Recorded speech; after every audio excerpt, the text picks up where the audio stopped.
Good evening, good morning, whenever it is that you get to listen to our Anzac Day review show, round 8 versus the Rabbitohs at home. You'll see that this is now not just a twosome today, it's a threesome, and we've got, I hope you like what I did there, boys, but we've got a very special guest, the Stormy himself, Daniel from Feel the Thunder podcast. Daniel, how you doing, man? As good as can be, Trav. As good as can be, like all of us Melbourne Storm fans at the moment, wallowing in some self pity. Mate, welcome to the show. As I said, through thick and thin, we had you pre-organised for this day. We just had to try and get a time and a.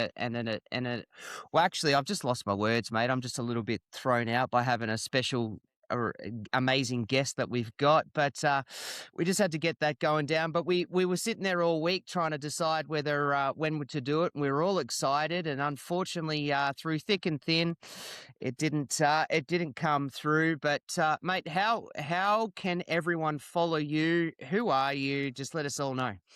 Stormy Daniel. So I'm the host and the owner of the formerly Stormcast podcast, and now rebranded to Feel the Thunder podcast.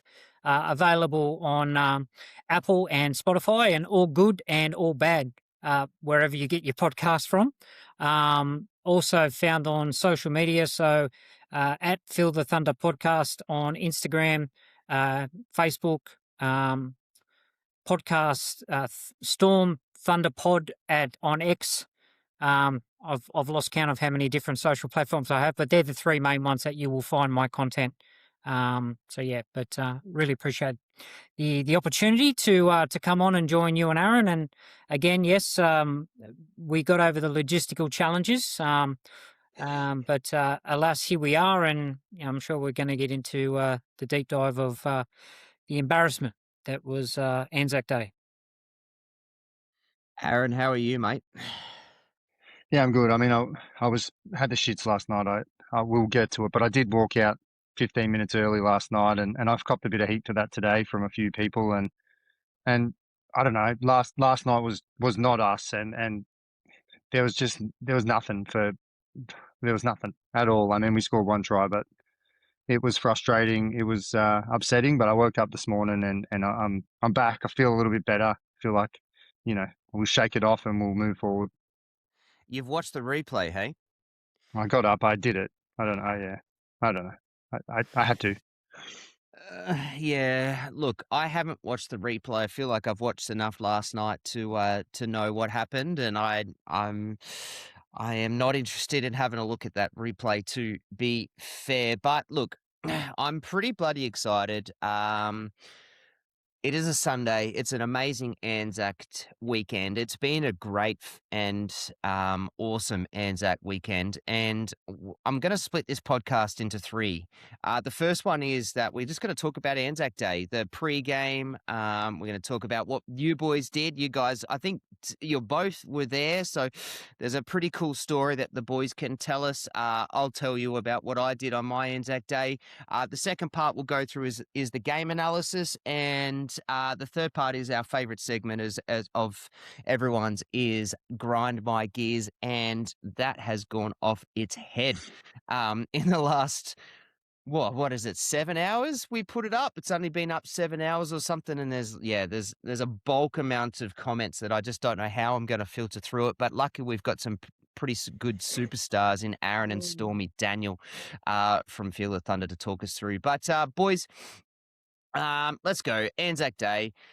You were both at the game and the day build-up. Aaron, I got to see some pretty epic day pictures of you, and I really enjoyed that. They were very cute, and yeah, and somber and happy and all sorts of things. But first of all, mate, tell us about your day and what it means to you and how you went.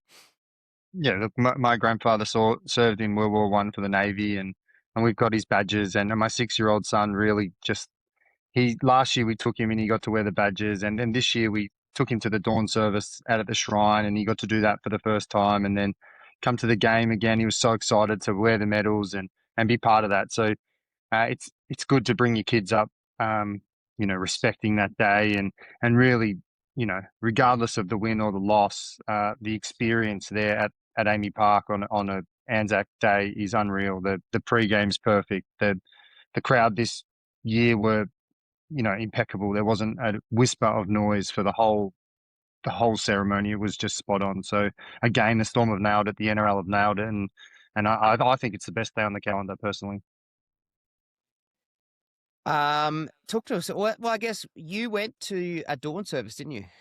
Yeah, we did. We got up. We did the dawn service there, and I mean, everyone would have seen there was a few boos with the Welcome to Country, and it did cause a little bit of a uproar. And I mean, it happened last year as well, and that forced the Storm's hand to pull the Welcome to Country at last year's Anzac Day game. And look, I thought walking into our game on Saturday night, I really thought the Storm. I didn't think they would run the Welcome to Country with the previous year and the way that went down and the comments around it, but they did, and they did it well. And the crowd was respectful. No one did anything wrong. And regardless of your thoughts or opinions on the Welcome to Country, especially on Anzac Day, I know it ruffles a few feathers. I know a few troops don't want to hear Welcome to Country on Anzac Day when these troops fought the war for our country and then to be welcomed there. It does upset some people. But the fact that everyone could bite their lip and whether you like it or not, just be quiet and pay respect. I thought it was good. It was well done by the Storm. And maybe now we've turned that corner where people aren't going to think, oh, well, last year they just painted us with the tarnished brush, because we wouldn't do a Welcome to Country because of what happened earlier in the morning. So, it was very good.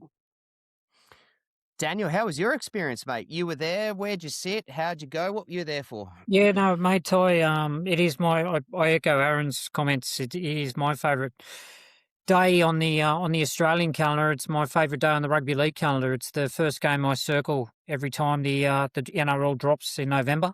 I always ensure that I do make the effort to come down. I have been a consistent attendee for the Anzac Day game at Amy Park since 2018. The only obviously anomaly was during 2020, but yeah, it is. It is. I just echo everything Aaron said. It is a very moving, memorable experience. I always implore not only Melbourne Storm fans and members that have never been to an Amy Park Anzac Day. It is something that you must put on your bucket list. But not only Melbourne Storm fans, I think sporting fans in general. I know that there's plenty of people that obviously cross-pollinate with AFL that sort of make the journey across from the MCG, and they make the effort to attend as well. And part of the reason is they might not actually be Ruston and Rugby League fans or Melbourne Storm fans, but it's the actual ceremony and the way the Melbourne Storm commemorate Anzac Day, which is so special. And they nail it. They nail it every single year and have done so, and they are the benchmark. And again, it is moving. It gets the hairs on the back of your neck stand up. It is a very, very moving ceremony, and the Melbourne Storm as an organisation and as a club need to be commended for how they go about commemorative Australia's special day. I echo exactly what you boys said. It's my favourite round of the year in terms of the footy calendar. I love the way that every single club manages the Anzac Day ceremony and what they do. I think it's fantastic. I appreciate and love all the jerseys. Gosh, the Storm jersey looked wicked with the white collars. Just, oh man, it was such an early 2000 reminder of how good the jerseys were and the story behind it and everything like that. I live in Brisbane. Unfortunately, couldn't get down there and do that, but I did my own Anzac thing. My family and I went out to a certain point to watch a jet flyover. I love what Queensland does with the flyover of the jets and that. It was absolutely fantastic. And yeah, I sat there and watched all the games, but unfortunately I missed the Storm's Anzac ceremony because there was an injury in the Waz Dolphins game, and they didn't televise it until it didn't switch over until I think just past the anthem, the New Zealand anthem start was when I got to start watching. So I, unfortunately, as a TV fan, I missed it, which was pretty disappointing. But before the game, boys, just before we get into our game analysis, what was the feeling in the stadium around the game. How was the crowd? What was it like? The Rabbitohs were there through thick and thin. They were there a plenty with their supporters. Aaron, what was the atmosphere? Oh, I know for myself, I was walking in there confident. I felt like this is the week we were going to turn it around. I felt like there was a bit of a buzz around all the talk in the chat, all the interviews. It seemed like things were pointing in the right direction. So there was a bit of a buzz, and I mean the crowd was massive. I didn't see the final number, but I would assume 27,000 or something like that. It was big. So yeah, it was the atmosphere was big. There was lots of South fans, and I watched the warm up, and mate, I haven't seen the boys warming up like that. There was something different about it. They were on. Harry pulled the boys aside before they ran back into the sheds. He had a big stern talking to them. It looked really good, and I thought we were on. So atmosphere was great, feel was great, all ready to go, and then obviously we'll get to that part. Daniel, do you sort of sentiment that it's the same Yeah, thoughts? yeah, absolutely. There was plenty of random South guys there, put it that way. There was plenty around me, but yeah, it is, I must say, and Aaron will probably back me up here as well, it is definitely a different atmosphere without the Wales fans there. But in saying that too, South Sydney do turn up. They're loud, they're parochial as well. Very large and broad supporter base right across Australia, being a foundation club with 118 years of generational support. So they're always going to turn up. And as we know, rabbits breed. So there's plenty of Rabbitohs right across Australia. But yeah, the crowd figure was 25,694. So just a tick under 27. But you're not too far off, Aaron. You must have been counting. So counting there. Yeah, no, I thought there was more, but that's still a good crowd. Yeah, it was. Well, I mean, to be honest, Daniel, there wasn't much else for him to watch, so he could probably just count, and that's how he filled in his 80 Well, minutes, mate. But let's that was look. that was Rabbit's tries. I was counting. Oh, right. Let's Yeah. man, the boys are on fire tonight. Daniel with his the random Rabbitohs call and the Rabbits breeder. Jesus, we're hitting it. So let's rip the Band-Aid off. It's game analysis time. So this was always a game that had records to be broken. And unfortunately, over the last 5 games, going into this one, we broke records. I did not have on my bingo card going into 2026 some of the things that we have and have done. Now, going into this Anzac Day game, there was one streak was going to end. Was it Bennett's 15-game losing streak against Bellamy? Was it the Rabbits' 27-year losing streak in Melbourne, or was it the 6 games in a row that we didn't want to happen? And unfortunately, we lost 6 in a row. So, Daniel, initial thoughts on some of these streaks that have happened as another content creator that looks after the Storm and goes into it. We've all got Aaron's thoughts. We know what my thoughts are. I'm pretty keen to hear about you, mate. How are you feeling in this current streak that we're at? What are some of your thoughts there? Yeah, I think the main sort of theme that I've been sort of conveying on a weekly basis now, and I feel like a bit of a broken record, but it does centre around the defensive fragilities that we've started to see sort of creep in. And I think it's definitely obvious on the edges. There is a definite disconnect, and there are reasons for that. And whilst they will not take it as an excuse or make any excuses in regards to that, but when you've got new edge formations and combinations at on the wing and then a 2-man, 3-man and 4-man on both the right and the left, then all of a sudden you haven't got that continuity, you haven't got that understanding, you haven't got that cohesion that you've previously had. So when you're bringing in guys like Manea Watari, who's less than 5 NRL games to his name, Tui Malatu Brown, who's again less than 5 NRL games to his name, you've got a lot of inexperience that's being exposed. You're playing players out of position like Alec McDonald, who's been playing on the edge. He's traditionally a middle forward, so he's got to change his defensive pattern. And at the moment, the only sort of staple on both edges are the halves. You've got Munster and Hughes. They're the sort of consistent players on both edges in those defensive systems. Now, when you've got a new man on the inside and a new man on the outside of you, then all of a sudden you haven't got that repetition. You haven't got those visual cues, those body language cues that you previously had with your outside and your inside man at 4-man and 3-man. And I think that's part of the issue at the moment. The other aspect, which obviously highlights that, is we're losing the ruck. The Melbourne Storm are losing the ruck. Now, if you are retreating and you're on the back foot and you are forever just going backwards and backwards and backwards, then all of a sudden that's starting to compress your defensive line and you're starting to see that gravitate towards the middle of the field. So all of a sudden, when you've got opposition teams that are, instead of reloading and going back to the centre, they're just firing the ball out basically from one edge to the other. They're catching out the Melbourne Storm's inexperience on those edges, and it hasn't been addressed. And again, a lot of it comes down to not having the ability to win the ruck. So therefore, when you've got a mixture of losing the ruck and you have inexperience, specifically in that 3-man and the 2-man position, and they're off, then all of a sudden it becomes a recipe for disaster. And you've got clued on attacking teams. I mean, we saw it in the Panthers game, right?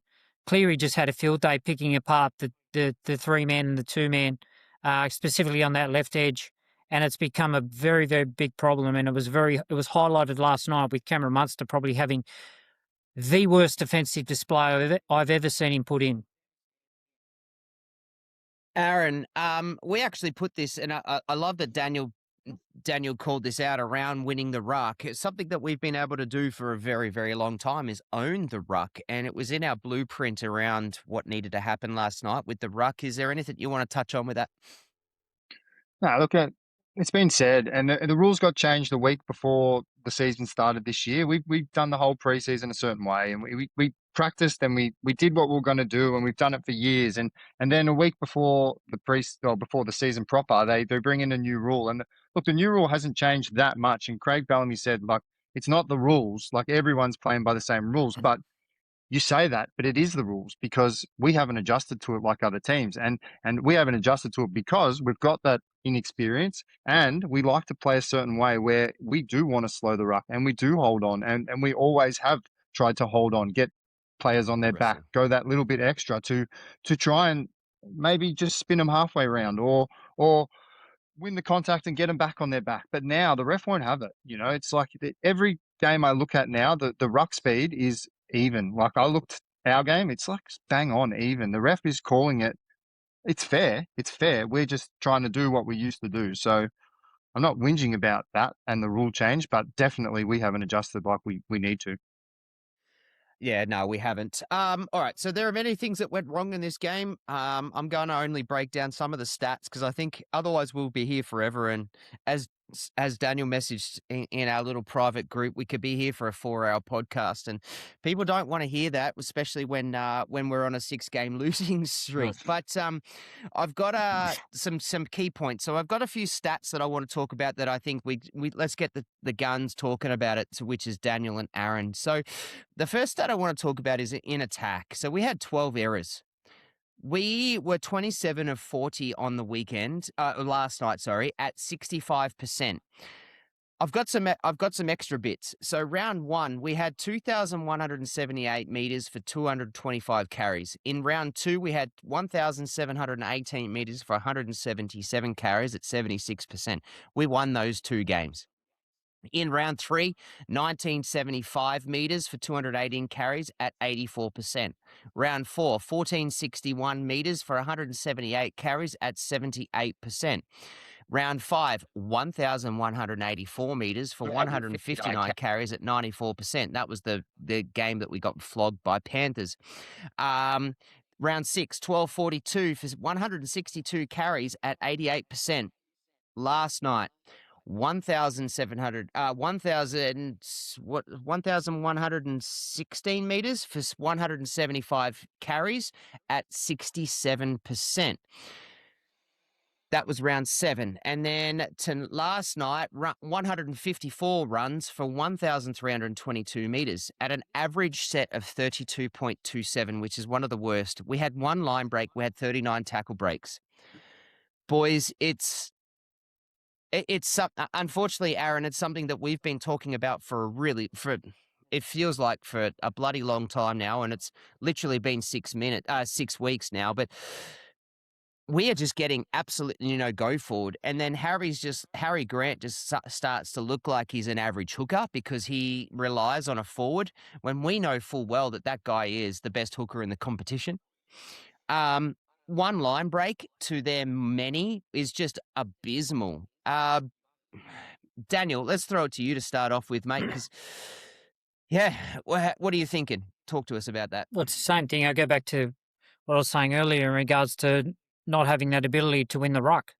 So when you haven't got the ability to roll downfield and make 80 metres on average a set, then all of a sudden it starts to nullify your attacking weapons. And you think about it, the 6, 7, and 9 in our team, what's their strength? They're all ball runners. Now all of a sudden, if you've got no time, space, and room to flood the middle, and those players aren't pushing up because you have the inability to not play over the ad line, then all of a sudden we're seeing what we're seeing, where teams are just basically getting off the line, meeting the storm because we haven't got that ascendancy to blow open the ruck like we once have. And when you lose a big body, and whilst I understand he was a bit of a liability the last season and a half, they are missing someone like Nelson Asafa-Solomona who could come on and just absolutely obliterate the ruck with chaos. And then all of a sudden that could change complete momentum. And that brings in your other role players like your Josh Kings and your Stefano Utokamanus to play on the back of that. Then we haven't got that at the moment. So Stefano is really the one that's trying to lay a platform, but he hasn't got the help. He hasn't got the bigger bodies. He hasn't got the impact. He hasn't got the power. He hasn't got the leg speed in and around him, be it along with Josh King, Trent Liero as starters, but there's no impact or punch coming off the bench either. And that's where in previous seasons we've seen a player like Alec McDonald, who's got really good leg speed and always finds his front. He can complement when the Storm are on a roll. But at the moment, there is no ruck speed, there is no momentum because we just don't have the killer punch that we once have. And when you lose a big body like Tui Kamikamica as well, that's only adding to the problem that we're currently seeing that is being, I suppose, highlighted and exemplified about not having the forward strength and punch to go with other opposition teams at the moment. And that was evident last night. I don't know about you, Aaron, but at the game, it looked like the Rabbitohs were just bigger, more powerful, more stronger than what the Melbourne Storm pack was. Yeah, we just felt like we were holding on. We were just holding on every set. Yep. I'm glad you mentioned Stefano because I thought Stefano in his 48 minutes last night, he had 15 runs, 14 hit-ups, got to 150 metres finally. Like he had a big run. I tend to agree with you, Daniel, that Stefano went into this season, particularly off the back of the last third of the year, last year coming off his back of Origin, that he was that, that front line can lead a team and can really push, us forward. Unfortunately, I feel like he's more of a role player the way that he's been the last 6 weeks. Aaron, Daniel touched on that point. I think Stefano was good last night, but there's a few other problems in terms of that forward pack and getting that go forward. What is going on? I thought Stefano was best on ground personally. He had 30 from 31 tackles. He defended well. He presented like this is what we were talking about. He needed to present, and he was. He put himself in a position to make some meters, and he did. So I think he's the one person who can hold his head up high after that game. He walks away, and that's his best game for the year, and Bellamy will be proud of that. But as Daniel said, man, we usually have Alec coming off the bench playing downhill. He find his front. He hasn't done a lot in the last 4 weeks. I mean, I love Alec. He's like my favorite. I call him my boy, but I'm sorry. Next week, I'm not picking him. Like I think Agreed. I think we need to get Moali a run, or we need to put Pahulu in there. When Pahulu got dropped from the twos this week, we all thought, and Hetherington played in the twos. Everyone was talking. We're going to get a Pahulu chance to have a go. Yeah. Now. Well, no, mate, why didn't we get that? Like, why are we still sitting here? I mean, Bellamy, we're going to get to that later, the press conference and Bellamy's admission to what's happened. But it's just fans are now like, fuck, you keep saying it and it's not happening. Like, Unfortunately, Alec isn't doing it. We've seen Trent isn't doing it. Kingy has been off for the last 3 weeks. I mean, he hasn't been bad, but like he's not adding any. Like he's not bending the line. He's not poking his head through. He's not getting his hand out. I mean, he's not missing tackles either. But like, what's acceptable? Is acceptable just getting through the game, or is it adding value to the team? And I don't think those 3 guys are now. So, well done to Steph. But the other 3, I think, personally, I'd be sending some rockets this week. I'd be making some big changes, and we will get to it. So I thought Steph was fantastic last night, but to be fair, like he got 150 meters, he got 6 tackle breaks and got no line breaks. So like really all he's doing is getting into the line. He's pushing up, the Rabbitohs are hitting him, and that's as far as he's going, right? So like we are getting it. We continue to keep touching on it, and I'm really glad Daniel's thinking the same way as us, because we continue to keep pulling it up and nothing continues to keep getting changed and we get nowhere. Like we got monstered last night. Like they got almost 1,000 meters more than us. And there was a couple of breaks that they had. There was a few line breaks that added to that, but we just got belted all over the park, particularly through those middles. And it's easy to say that our rucks we're getting belted in the ruck, and I agree with you, Daniel. Like it is something that I'm so used to doing, and that I'm so used to seeing us dominate and wrestle through and all that sort of stuff. But it's easy to get belted in the ruck when your forwards are getting nowhere. Like, and we get absolutely nothing. And then Harry just can't do anything with it. And there was a couple of like last night where Harry off the back of a couple of decent runs would do these one-handed scoop. But because we got no forward and there was no momentum, Harry literally had to scoop it, run 5 meters, and had to pass because there was no second neck. There was not another receiver. It was just it's mind blowing, Aaron. And you started to touch on it. We're going to go forward with it, but in a minute. But that kind of leads me to the next part, which is that we had 12 errors again, and we completed at 27. Of 40 for a completion rate of 65%. 65% is putrid. I'm sorry to use the word, but that is putrid. That makes us look so bad that I don't really know how to explain this. So, boys, where did this go wrong? Like how? And is there any positives with that? You say it's putrid. I wrote here, they're not even just errors; they're unforced errors. Like they're not even. It's not even under Yep. pressure. Like I've Nope. I've got 5 of them written down here. That yeah, a couple of them are a little bit contentious. Maybe there was hand on the ball in there in a couple of them. But Josh King, he dropped it on the 3rd tackle. We were inside our 20. That Yeah, was be early. strong. Like hold the ball, like grab Yep. it. Trent Loiero goes to stand up. He just spills it. I think he got it knocked out of his hand, but Yeah, he he did. dropped it. But Like you hold the yep. ball, like Yep. that's also contentious, but he dropped it.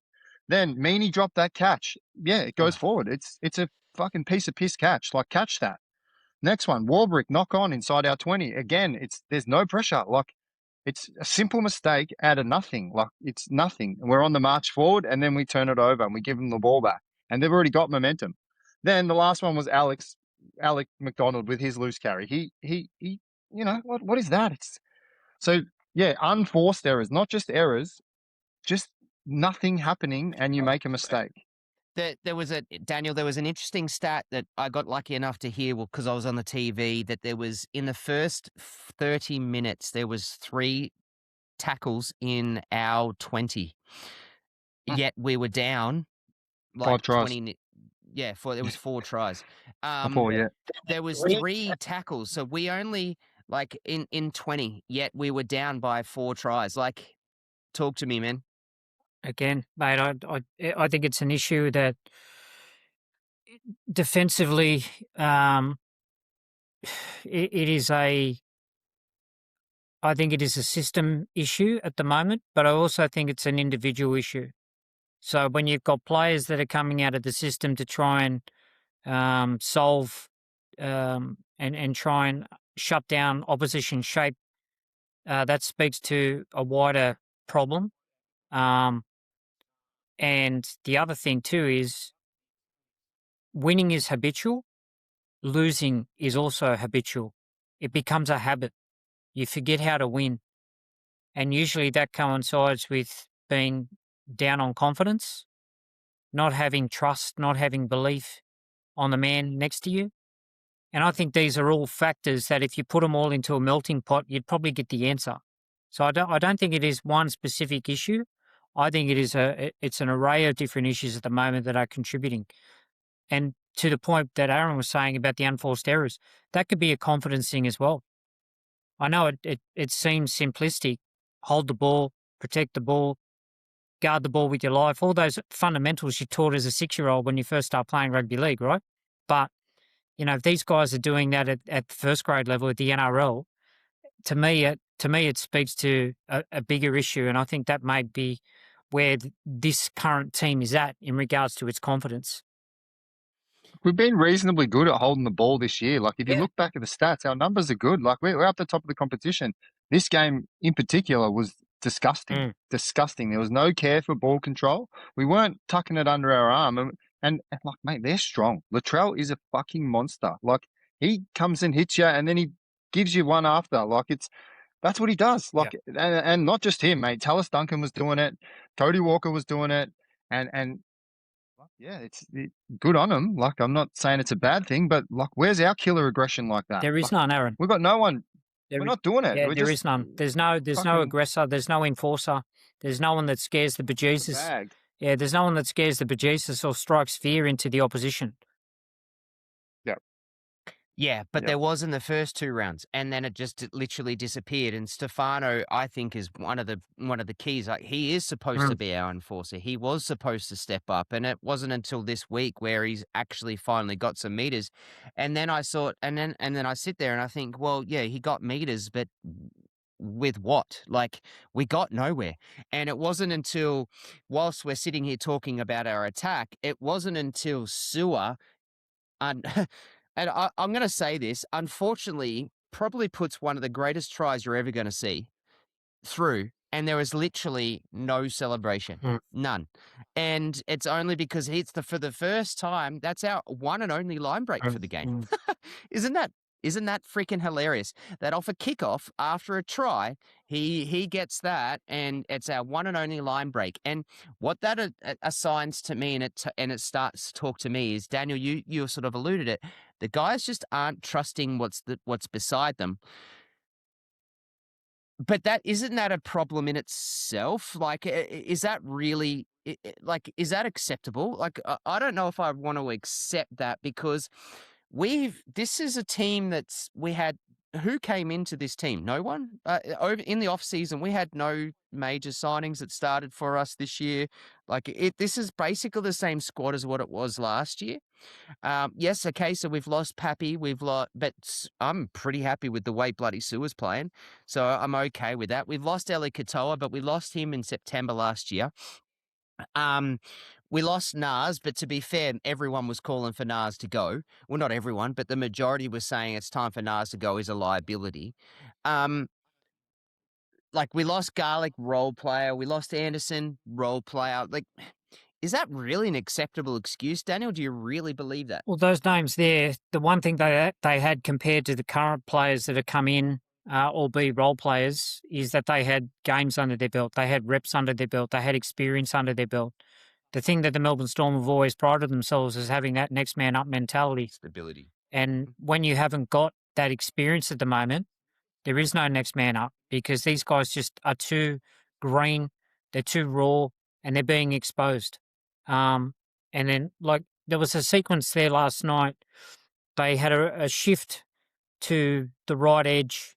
They had some shape going on, and even the timing of Hughes to Farlongo, you just could tell that there was obvious disconnect, because they just don't have the reps.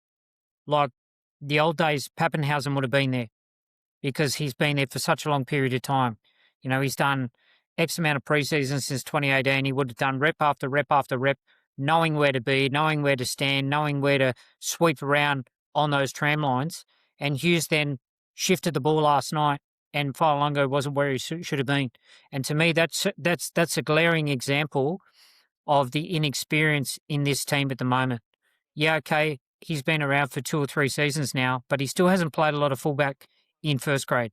The week-to-week rigors and of first grade NRL compared to playing on the wing sparingly or going back and playing fullback in Queensland Cup, it doesn't compute. And at the moment, again, you go that inexperience at the moment where you rattle guys off like Garlic, GA, and co. You replace them with someone like Joe Chan, who's doing his best and trying to make a fist of playing on an edge at the moment. He's still relatively raw as well. Yeah, okay, he's done a couple of pre-seasons, but he's less than 30 NRL games still. So in many ways, he's still a rookie. So you've got a lot of inexperience there at the moment. These guys just do not have the reps. And until they get up to that 30, 40, 50 game mark, unfortunately, we're going to continue to see the errors, the inexperience, the disconnect that is currently being on show. Because one thing that you can't replace is experience.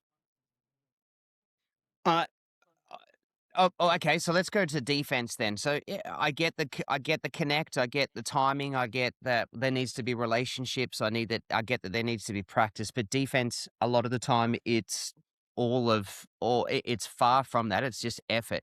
Last night we had 34 missed tackles. To be fair, Fox Sports told me when I was watching that there was 48 with 11 ineffective missed tackles. So the stats, either way, that's a bloody lot.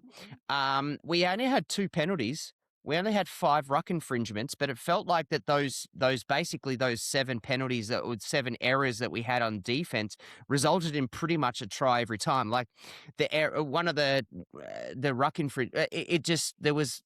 Was it Harry? Harry gave a ruck infringement. And they just literally picked it up and ran. Latrell Mitchell gets over or puts buddy AJ over for a try. Like, talk to me, Aaron. 34 missed tackles or 48, whatever it is. There's 2 different statistics for one game, which blows my mind. But anyways. I found 32 and 11 ineffective. That's what I seen. 32 and 11 ineffective. So, but regardless, it's a lot. Talk to me. Yeah, so what I've got here, and I've got 4 of those tries, the first AJ one, the second AJ one, the Dufty one, and then in the second half, the Campbell Graham one. All 4 of them are untouched. Untouched. No one gets a hand on, not even close. Like, they just walk over the line. There's not even a body there. So, A, that shows me the defense is probably too compressed and we're too bunched up in the middle. And B, where's the fullback? Like, I mean, the positioning is not right if we're not getting a hand on that. In the corner, if you're scoring, the fullback has to be in the frame. They can't be. You watch them again. It's glaringly obvious that we've got a problem there with positioning and talk at the back because A, we're bunched up, and B, the fullback's not getting to the edges. I mean, the first one with the tap on from Latrell, that was, mate, credit where credit's due. That's a great tap on, yep. And you're not going to get to that a lot of the time. So credit there. But the second one, Chan comes out of his line early. The whole line stays straight. Like Chan shoots up out of his line. He misses the tackle on Cody Walker. Everyone on the outside's cooked. We all start shifting, and no one gets a hand on him. But Sua's not even in the frame. So that's not good enough. I mean, it broke down early, and I think Chan needs to be aware. And as Dan said, he's new in that position, so you can't go too harsh at him, but he did get found out there. Then you look at the Dufty one, and like, Husey rushed out of the line again. He just tried to get up there. Meany had to follow him. Like, you can't just let him go and not follow him because you're going to get scored on either the inside or the outside. So you need to make a decision there. And he goes, then Meany goes, and then Duffy just walks on through. Like, it's like the Red Sea open and Duffy just scores, and we all just, I don't know, that's just a shit one for me. And then that last one, Campbell Graham, Mania come off his line. Same again. It's looked like we had a plan to get off our line and shut down their dangerous outside backs. They've got them both sides of the field, and the plan was obviously there. But, mate, when Xavier Coates comes off his line, he times it, and he's in your face when you catch the ball. This time, they've got half a second or even more, and they can actually make a decision. And if they can make a decision, barring the Latrell one, not many people will pull that play off, but Latrell will. But the other 3, they've got a time to make a decision. They'll make it. They're dangerous, and they did. They flogged us. So 4 untouched, and then the other 2 tries, I just said they are absolutely piss poor. There's 3 of them that I wrote down that are horrible. And the 3 that I've got was the Aitken try. Husey, that's when he got his bump on his shoulder or his wrist or whatever it tends to be. Drops away. It sounds like it's his wrist, but Husey copped that bump. But then Trent and Steph are right there in front of him. They're on the line, and they are both on the line. They're both bigger than you and Aiken, and he walks through and puts the ball down. So And Trent that rolls backwards, like he oh, it's like fucked. gets his hands and then just rolls backwards. It was like, and then he Was turns fucked. and looks at Hughes and goes, "What are you doing?" That Well, was soft as shit. yeah, but fuck, and Steph as well. They're both bad. They both have a chance to get some contact, and they both shy away from contact and let him score. I know we're down, and I know our heads are down. But like, if you can't put in for the rest of the Simple one fucking game, percenters. don't Yep. play. Don't play. It's an 80-minute game. Whether we're winning or losing, we finish the game, and that started the second half. And then Tallis Duncan goes on a spree, and he gets in a little battle with Munster, and Munster misses a flat out one-on-one tackle. That is, he tried to steal the Hard. ball up top. No, he tried to steal the ball. He goes up there and Yep. he tries to catch the ball there. Like, that is not what you do. You either get him long, get him around the hips and bring him to the ground, or you fucking run through him and you put him on his back. And Munster tried to strip the ball, and Tallis Duncan scored on him, got in his face and fired him up. And But then just after that, just after that Munster one, he literally palms off Howarth, and Howarth just drops to the ground like he's a skittle. Yeah, no, Tallis played well. I'm not bagging him, but like our efforts on Tallis were horrible. For him to get 3, I don't think he should. One, I'll say fair, but 2 of them, they are bad. Like the other one when fend on Munster, yeah, and then bounced off, and then the last one was he just casually walked through the line. I mean, there was that just opened up for him. We like, I think Wishy turned away from it. Like, Wishy looked away, and Tallis just ran behind his back. So those 3 tries there, they're just coach killers in the second half. Like, it's not good enough. Daniel, is there anything when you touch on there? No, I've got nothing to add. I think again it speaks to the defensive fragilities at the moment. Where this current Melbourne Storm team are at defensively, they're all out at sea.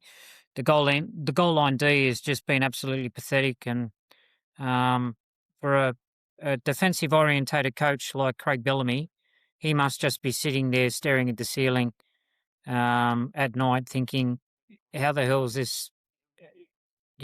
Why has it gone wrong?" More so than how. And I love how, let's segue with that comment, Daniel, into the post-game conference. I think that's enough of the game analysis. Bellamy says it's time to start fresh. I've trusted the group for 6 games now. I think that's a huge statement from him. Now, this podcast, Aaron can attest to this, is that we are quite solutions focused.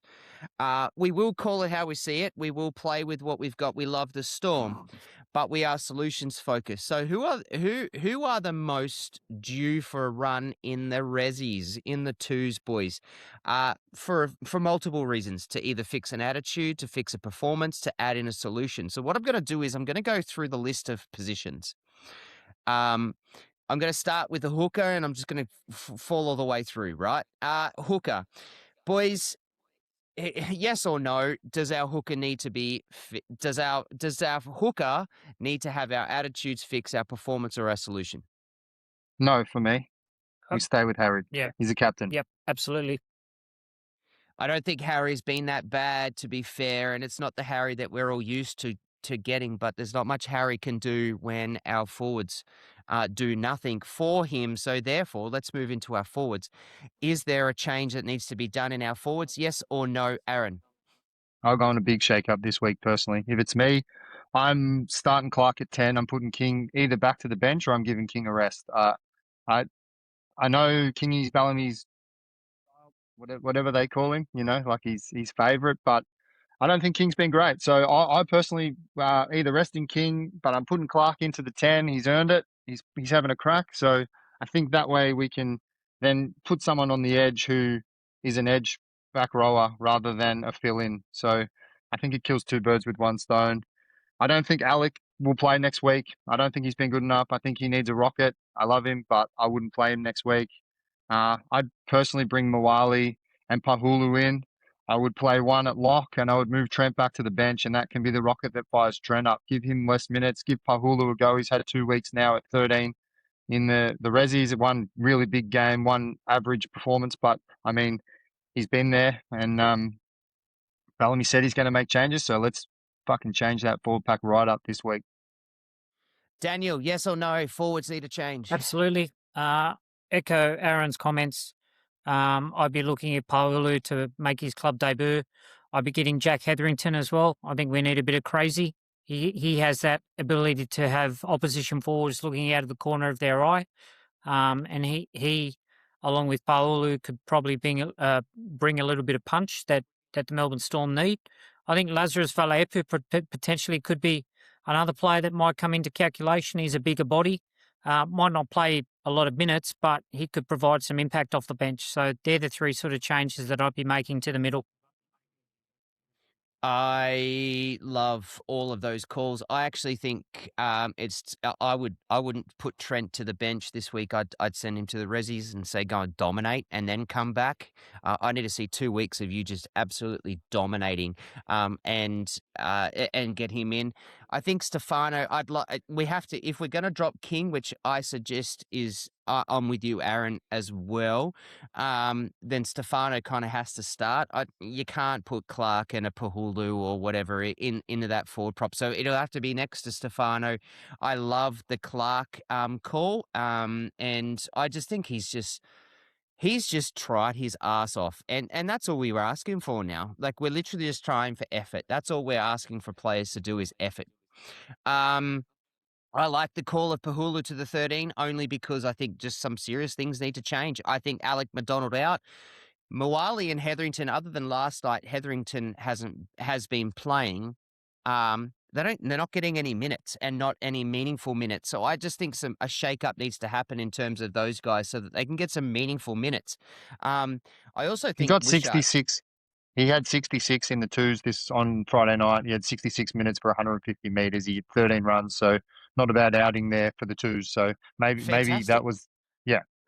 To get him minutes because he's been sitting on the bench and riding that pine for weeks now, getting 10, 15 minutes, and it's just not doing it. I want to see these guys get some serious minutes.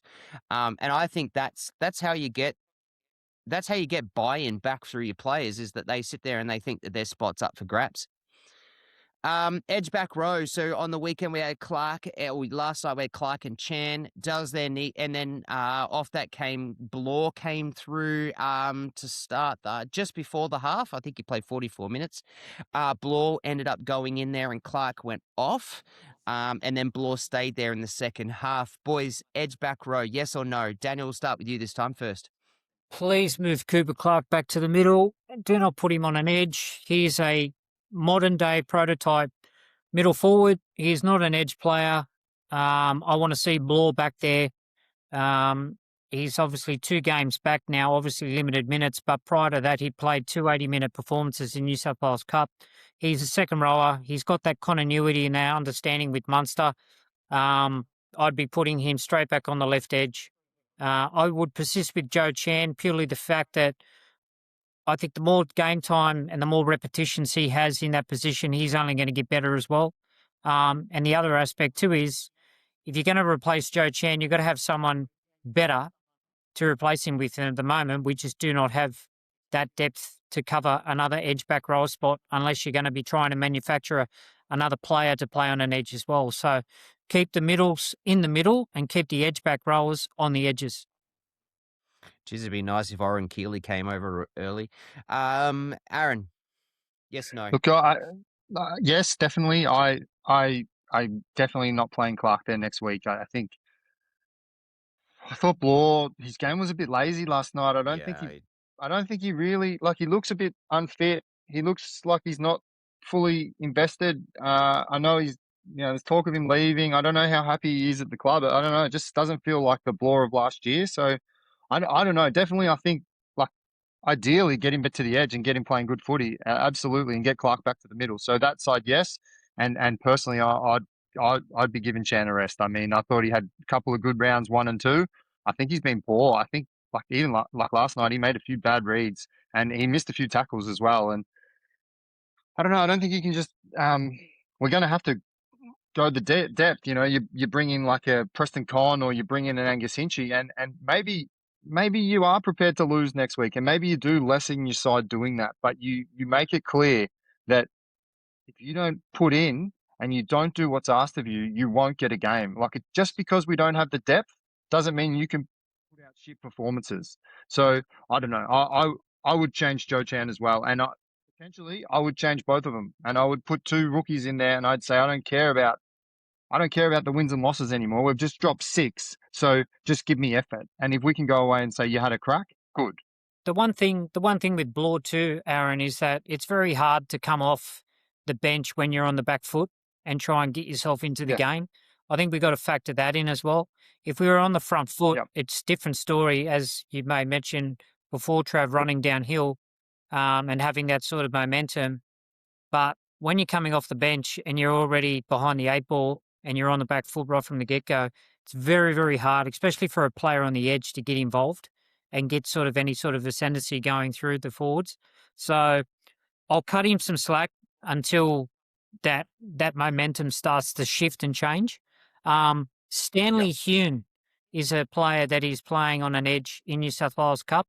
He made his return from injury a couple of weeks ago. I wonder if he'll be a player that may potentially come into calculations as well. Maybe something. 15 runs. Pardon? 15 runs for 137 meters on Friday night. He was he made the most tackles on the field. There you go. He was unreal apparently. So well, he might come definitely into I was thinking it as well. Yeah, he might come into calculations. He's a name we might have to watch out for on Team List Tuesday. We just celebrated his 21st birthday too, so good job. I like him. I have seen him a fair bit. I don't want Chan to get dropped entirely, Aaron. I actually would like Chan to move into the left centre, push Meaney out to the wing, and have Howarth and Warbrick go there. I think Chan's a much better centre than he is an edge back row, and he's trying to play that edge back row because we've got literally no one else. Like Lasardi's injured and all sorts, and he's a big body and he's an athlete. But I would prefer Chan on the center. I think last year when he played in the centers, he was very good. In replace of Howarth and things like that. So I would prefer that. I am bloody hoping Lasardi turns up, and if I was the Storm management, I'd be doing everything I can to get Oren Keeley, because he's just not playing for the Dolphins at the moment, knowing that he's off. And I think he's a fantastic get for us for next year. But that doesn't help us now. So halfback, yes, no, that's Hughes. Let's assume that the injury is okay. We've got news that there's no severe issue with his wrist, and he's failed his HIA, but it's Cat 2 from what I saw just before the podcast, so it's just watch and see. Daniel, halfback, any changes? Yes, no? Hughes has been ruled out. He has been ruled out. So with his HIA. Yeah, so it's not a but was it's actual Cat 1, so he won't be playing at all. So there is going to be a change. Does he go, when I say he, I'm talking about Belzer, does he go Trent Torlau or does he go Keegan Russell-Smith? They're the two changes that I think we're obviously going to have to be forced because Hughes won't be playing. But the thing with Trent Torlau, he's been playing primarily as a dummy half for the New South Wales Cup team, although he has been named on an extended bench the last couple of weeks. So I would suggest if he's being named, he potentially could come in and play 7 against the Dolphins this Friday night coming. I was going to go a different way there, a little bit different. I was going to say maybe we can start Wishy at centre and move Meaney out to the wing and play Meaney on the wing and play Wishy at centre and play Tolau at 14. And then that way you can use him as his utility value in the 9 like he has been playing. And you bring Keegs into the 7 who, Keegs is a small man, but he made 27 tackles on the weekend, none missed. And that's a we've got Munster there who's missing 5-6 a game. Maybe just get in there and say defense is what's going to do the job, So maybe you can do that and give Keegs a run and put Wishy at centre and Toll out 14. That's another option. Well, let's segue that into Munster. 5'8", has, for the better part of his defense, for one of the best 5'8" defenders that we've seen in the game for a long time. This 2026 has just been putrid effort for him for defense. Aaron, Do we need to make a change in 5'8"? Yeah, we do, but we won't. I agree. I said I wrote here my words that I wrote down were been extremely poor for 5 or 6 weeks, major mistakes, damaging missed tackles. Ezra's the only half in the competition with more missed tackles than Munster. He's made poor decisions. He's had leadership problems. Like he's not getting demanding the respect that he usually does. He usually calls the ball. He gets it when he wants it. It's been a bit sketchy for a few weeks now. And I said, does Craig have the balls or the gumption to do it? I don't think so. Not with Hughes out, no. Yeah. Daniel, do you think if Hughes was playing, Munster would be dropped?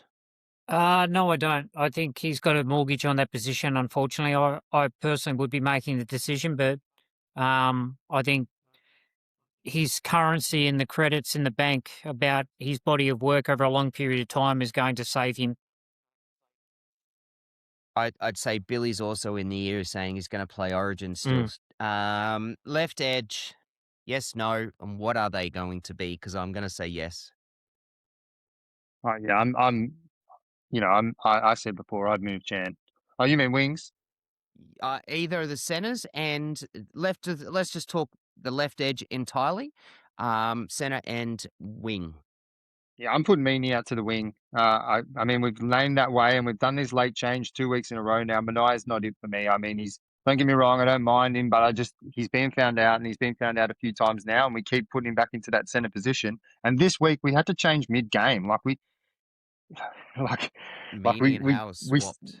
Yeah, we had to because we've made that decision. We've gone in. We also named Mania out on the wing and then we started him at center. So we've done that 2 weeks in a row and everyone thinks, I don't know. We can't keep going back to it. We need to make a change there. I would be changing up. Put Meany out to the wing. And at centre, I said I'd be getting Wishy in there and I'd be playing Wishy at centre, getting him some minutes. We've got Tole who can play 14. Daniel? I'd be moving Meany to the wing as well. I think he's safe. He's consistent. He's solid. I don't think. I think trying to solve a problem by weakening one position or trying to strengthen one position by weakening another isn't going to be the answer either. I know at the moment it's sort of slim pickings because of the lack of depth in the centre three-quarter position, but I'd be sticking with Howarth. And again, I don't think we've got many other options in that regard. I'd be reluctant to move Wishart, but that's just a personal thing. I'm not moving Howarth and Warbrick. I think that's the way it is. Howarth got moved because he got owned by Latrell Mitchell, but to be fair, Latrell's doing that to everyone. We may have just lost Daniel too, by the way, Aaron, but that is what it is. Thanks, mate. I wouldn't be doing that. I honestly think that Chan can lock that left center down next to Meany, and I think that's pretty good. I really do. Chan's not a bad defender. He's young, but he's not a bad defender. But Chan's, other than he did it last night, but other than that, he doesn't fly out of the line and get into no man's land. Which is what Mania did a few times last night, which is what others have done a few times now. The wings, we're talking about the wings and whatnot, and Hugo Peel's an option that people are talking about, playing him on a wing. Now, I don't mind it because he's a young kid and he's part of the future. And look, we've tried other people there. We've put STB there and he's part of the future. And we've put Moses Leo there and he's potentially part of the future. He had a huge game as well in the loss against the Raiders this week, Moses Leo. So maybe he's an option to play out on the wing this week. But, I mean, once bitten, twice shy. So there's definitely a few decisions to make in the outside backs, and there's lots of different options. It just depends on how stern Bellamy wants to be about making changes from that insipid performance on Saturday night. Is he throwing rockets and doesn't give a shit about the result, or is he still trying to focus on 26 and get some wins? It's how bad did that piss Bellamy off? And I think it really pissed him off. Quickly, just before we move to the right edge, who's your left center and left? Who would you start, Aaron, to make changes on your left edge? Go. Okay, Left center, I'd left wing. personally, I'm keeping Brick left. Left. Yep. Left. I'm playing Meanie, And and center. I think I'll put Wishy there. Like Wisher. I don't know the Cool. answer. I think I put Wishy just so he gets a run because he's not getting enough, and he's too good to Daniel. sit on the bench when we're losing. I'd definitely keep Meany on the wing. I'd probably persist with Tari just out of necessity.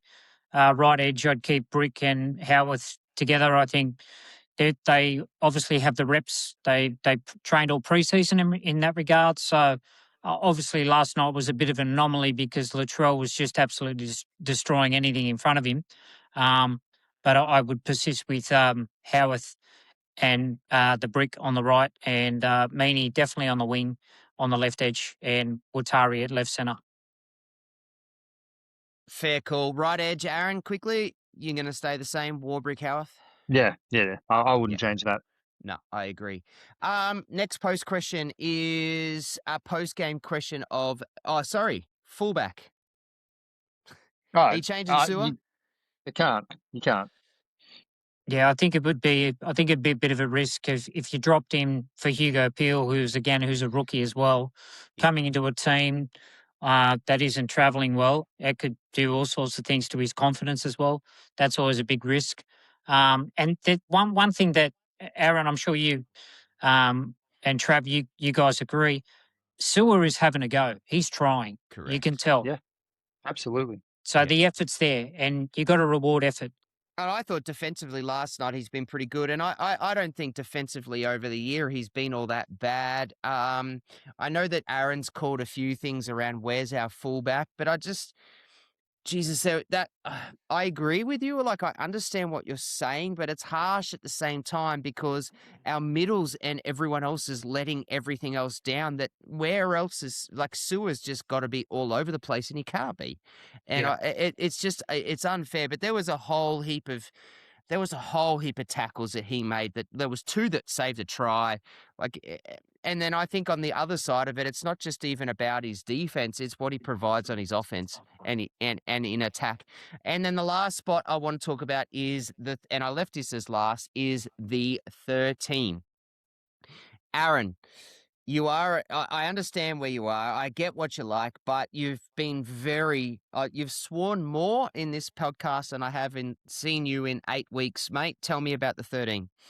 Yeah, I'd be making a change. I don't think I'd be dropping him. But I do see what's going to fire him up. Yeah, drop him. But I would be either depends on how it all works out with everyone else. But I'd either be starting Wishy in the 13, and then I'd be going that quick, fast, ball playing 13 to start, and then get Trent off the bench to play a few minutes there. Or potentially I'd be bringing in a big body in Mawali or Pahulu to play 13 and potentially just put Trent back to the twos or or get him through the middle and just give him a simple role and just say we want 15 runs and we want you to run straight and we want you to make no errors and we don't want you to give any way penalties or six again. So definitely. Daniel, 13. Yeah, I think they're going to have to make a change with Liero just around errors, around discipline. It's been a constant theme over the past 6 or so weeks. I know he always does sort of tread very close to the sun in regards to his discipline. He does play on the edge in that regard, but I think I think he's definitely in the firing line, and I don't mind the wishy shout playing 13.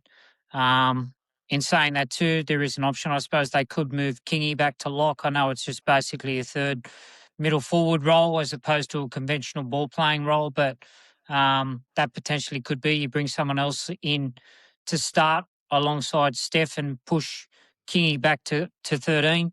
So therefore you sort of have three middle forwards to start the game, and that potentially could help go forward. Just an idea. I love that thought. We need to go forward. Question number 2, post-game question to Bellamy was that not everyone is on board. Basically, I think the question was, Aaron, actually, do you want to just jump in there? What was the exact question? Do you have the locker room, So, basically? so, they said the media was asking, is everyone is buying in? That's what they said. Yes, They said, that's the word. is everyone in the locker room buying in? And Bellamy was quick to answer, and he was very quick to jump in and say that, Blame himself. yeah, correct. And that's what a good coach will do. They'll always shelter their players, and they'll always take ownership for their involvement in what's happened. And I'm not sitting here saying Bellamy's made no wrong decisions, or he hasn't pulled the trigger quick enough to, make changes or do something to try and stop the rot. But I loved that Harry Grant jumped in, and Harry Grant was very quick to defend his coach and say that's a ridiculous comment. And the players have definitely bought into Bellamy. Now, I said it to my mates, Bellamy potentially could lose every single game this year, and his position is not in jeopardy. I can't get around that. I can't have anyone telling me that Bellamy's job's at risk, because it's just not. He he's got the runs on the board. It's now figuring out how to get their players that he's got, which are good enough to start winning, and they're not at the moment. And I think it's between the ears. It really is between the ears. It's mental, and we need to fix it. But um, it's it's definitely not sack the coach. Daniel, did you see the post-game conference? I did. I watched it about 4 times. I always like to watch them. I'm got a bit of a post-game press conference fetish, actually. So, no, I did. I broke it down. I uploaded a couple of clips from that last night, quoting where he said that he's never been more embarrassed in his entire footy life. So that goes to show how much he is hurting as a coach. And the thing that which I really respect and commend him for, albeit I don't think he should have said it, but he did. It's out there in the ether now. Is that he's accepting responsibility, he's accepting accountability, and as a fan and as a member, I love to hear that. Because there's other teams and other coaches that sort of shift blame or point to someone else as being the issue, as opposed to saying it's on them.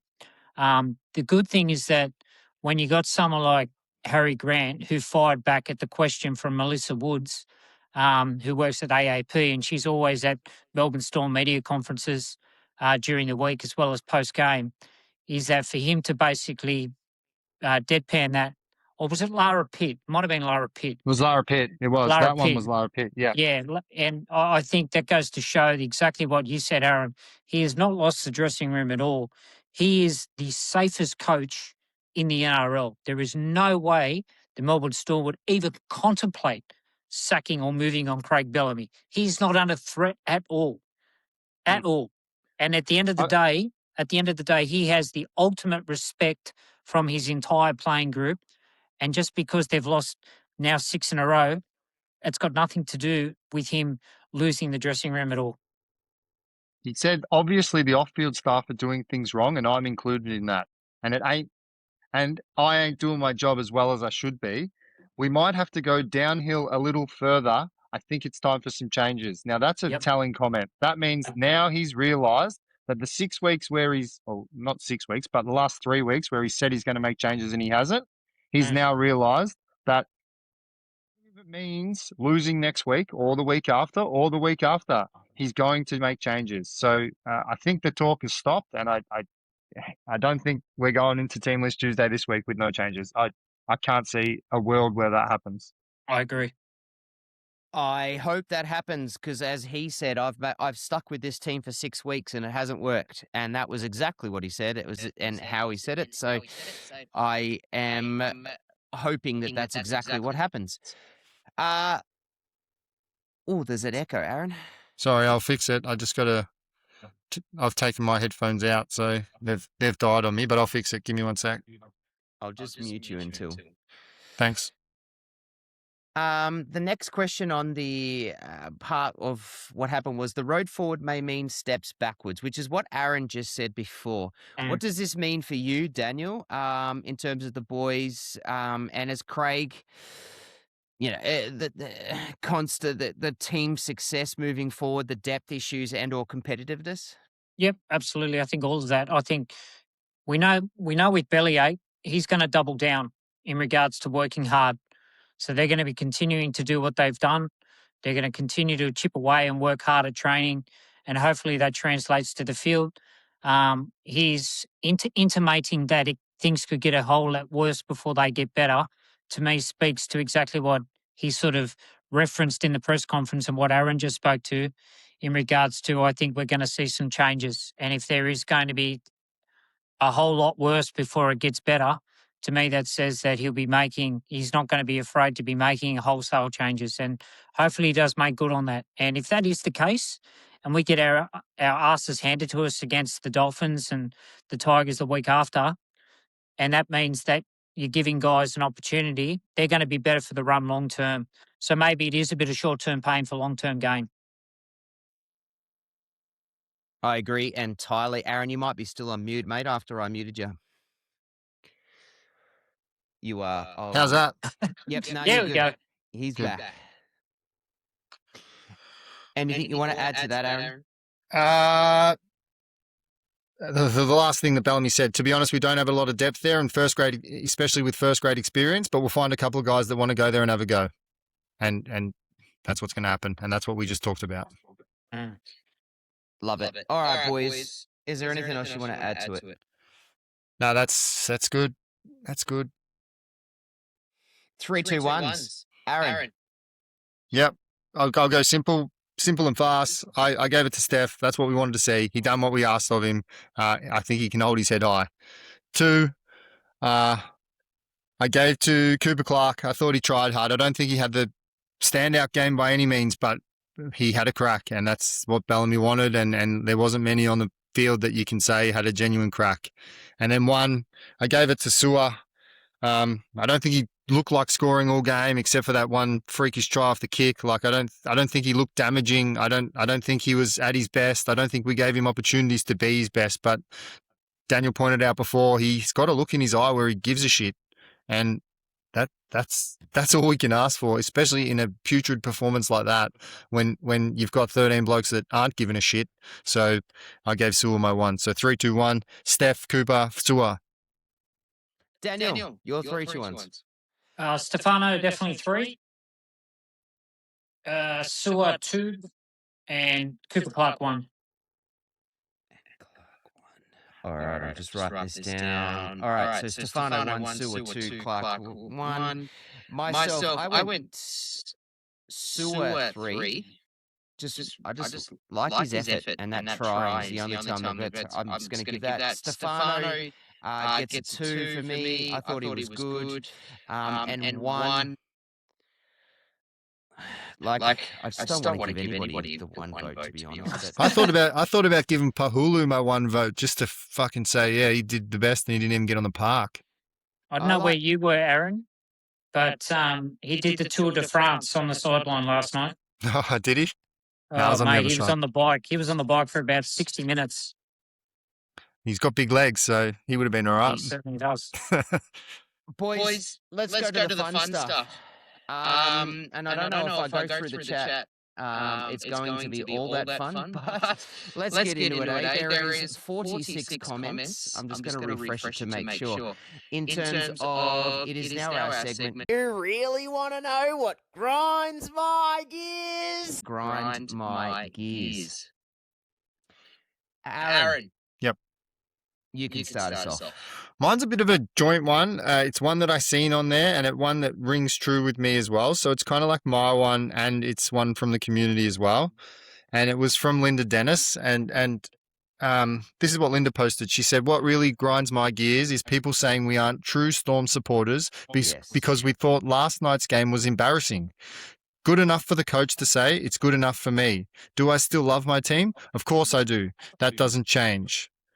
So why that rings true to me is, like, I made that post last night in Storm Family, and I said that, I left early, and I got a lot of people basically telling me that I'm not a good fan, and that, like, who are you to sit on your high horse and tell me that I'm not a good fan because I left early? Like, I'd been up since 3 a.m. with my son, or 3:30. We'd gone to the dawn service. My son's 6 years old. We're 40-0 down. It's 10:30 at night time. I've got a Souths fan who's abusing the crowd around us. He had the police there watching him because he was screaming profanity. We didn't look like scoring. I wasn't enjoying myself, and I wanted to beat the traffic home. Now, I've got up this morning. I've watched the game again. I'm sitting here. I'm doing a podcast. I bleed purple, and someone wants to tell me I'm not a fan. Fuck off. Very well fucking said, Aaron. And this is the moment where we can get a little bit edgy with some of our words and what we say. But just because I call my team out, or just because I haven't followed since day one, or just because I'm talking a little bit louder now because we're losing, does not mean that we are not true fans. Like, it pisses me off this comment around, we're bandwagoners. Like, bullshit. I don't give a shit when you followed the Storm. You're a Storm fan. Okay, so you've only just got into rugby league. Awesome. You follow the Storm. Doesn't make you a bandwagon. I hate that bandwagon fan comment, and I think that's bullshit. Yeah. So it's the Rankin fans. Like, you can support how you want, and I can support how I want. But I know how I support, and I know how much this club means to me. So don't tell me I'm not a fan, or don't tell Linda that she's not allowed to say that we were shit last night, because we were shit. We were shit. So either just wear it on the chin and don't have a comment, or don't put someone down because you think you're higher and holier than anyone else. It's rubbish. Couldn't agree with you more. Daniel, you've got to grind your gears. Yeah, I sort of echo Aaron's comments there in regards to, I don't think it's anyone else's business. In regards to if people decide to walk out early, they're doing so. They've paid their membership, they've bought their ticket. If they're voicing their disdain or discontentment because of the effort that is being, or the result, then they've got their own prerogative. Like Aaron, he's got a young family, he's got young kids, he wants to beat the traffic home. I don't have a problem. But each to their own in that regard, and for other people to attack other fans, other members, because they choose to leave early, sorry, go jump in the bin. Well said. Is that my echo? Yeah. No, I don't get it. I can't hear your echo, but You're not hearing it? I'm not in my ears, no. I might. Oh, yeah, it is mine. All right, I'm just going to play with some of my settings. I'm going to go with. Now, this is not. It's not technically under the whole grind my gears thing, but one thing that my partner Jess, who actually sits behind the scenes and does a little bit of conversation. Oh, it does a lot of our content. If anything, it does most of it. Aaron. And she has written something about tall poppy syndrome, and it grinds her gears how. And the comment is, the second the Storm hit a rough patch, out come the critics from every corner. Suddenly everyone's got something to say. Bagging the team, taking shots at the coach, piling on like they've been waiting years for this exact moment. You see the comments everywhere. For non-Storm fans, this is fantastic. Like it's some kind of national celebration. And that's the thing. It's not really about one bad game or even a losing streak. It's years of sustained success that built this. When you've been at the top for so long, people don't just want to beat you. They want to see you fall apart. They want to enjoy the downfall more than they ever respected the dominance. And honestly, that's the kind of thing that really grinds her gears. Now, I've had that conversation, and it doesn't grind my gears. Because what it makes me laugh at, I laugh at those people. Because they are pathetic. Because for the first time in their lives, they've been able to jump at the fact that the Storm are no good or not doing well. And they can jump in the comments and say things like that. And it just makes it putrid. Because for the first time in our lives, we're now talking negatively about the Storm. Whereas they constantly talk about their teams every week, week in, week out, about how bad they are. And it's the Para fans, it's the Penrith fans, it's the Bulldogs fans. It's these people that keep having a go at the Storm because for the first time in their lives, the Storm suck. And so they jump at it. And so I don't think it grinds my gears. I just laugh at you and think that you've had such a sorry life to sit here and wait, and then finally you get the opportunity to have a go and you jump at it like you do. I just think it's sad, man. Definitely. There are so many good comments, but most of it is around the bandwagoners. It's around tall poppy syndrome. It's not really much about anything else that I can pull out. Daniel, do you have anything you want to ask or talk? I think you're on mute, bro. Yeah, you might be muted.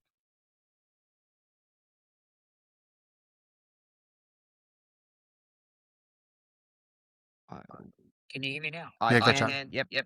Yeah, no, I echo exactly what you just said then in regards to the amount of people that have come out with brickbats and taking a lot of joy at the Storm's current plight.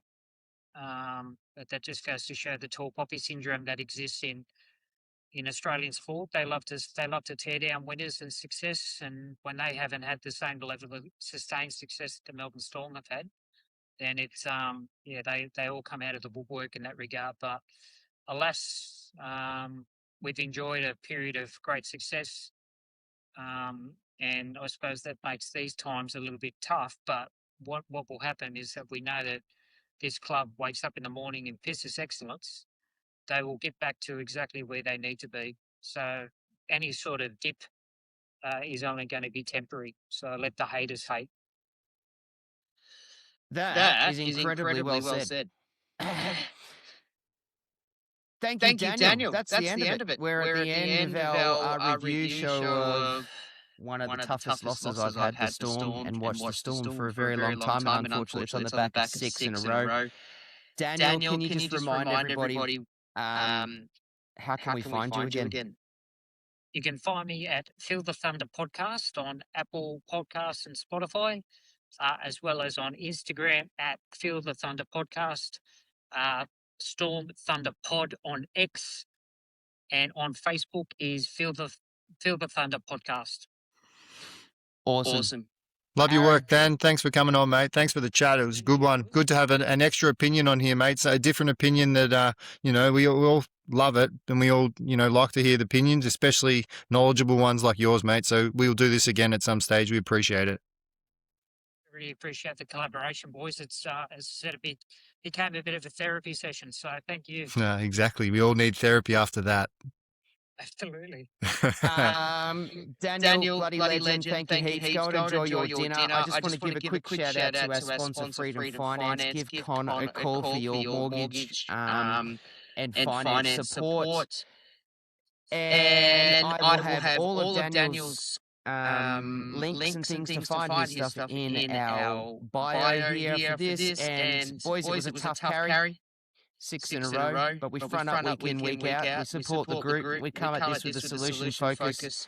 Call it how we see it, and hopefully help our community feel a little bit more supported. I did wear a hat because one of our community said that Aaron needed to calm me down because I'd be pulling my hair out. But I think it was me having to calm Aaron down. Yeah, it's been a shit one, but I think I'm back. I got a smile again. That's a start. That's what we do. And we're just going to quickly, before we finish this one, we're just going to shout out. We've got a competition coming next week. We'll probably announce it on Team List Tuesday.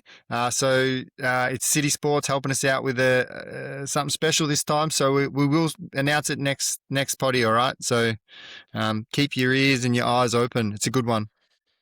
It's an incredibly good one. Origin bound. Let's go. Thank you, Daniel. Thanks, Aaron. See you guys. Thanks, boys.